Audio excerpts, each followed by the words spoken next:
Hello, garden members. Charles here, your friendly neighborhood member at large. Here to tell you about a project that the council has approved. We're going to tell you what's going on, and then we're going to need your help. So you're all familiar with our lovely, well-constructed compost bin. It's been here a while, and what's happened is that a lot of the wood has rotted. You can't tell from out here as much, but when I show you the inside, you'll see it. So the plan is that this will be dismantled, the existing compost will be set aside, and a new one will be constructed of cinder block. Here is a mock-up of what it will look like, at least initially, and it will also have a removable front for easy scooping and a lid of similar design so that it will last a long time, but still have the same functionality as we have currently.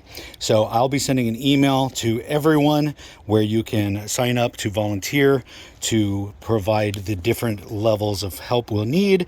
It's basically just moving things around while a few people do the skilled portion of doing the brick and mortar work.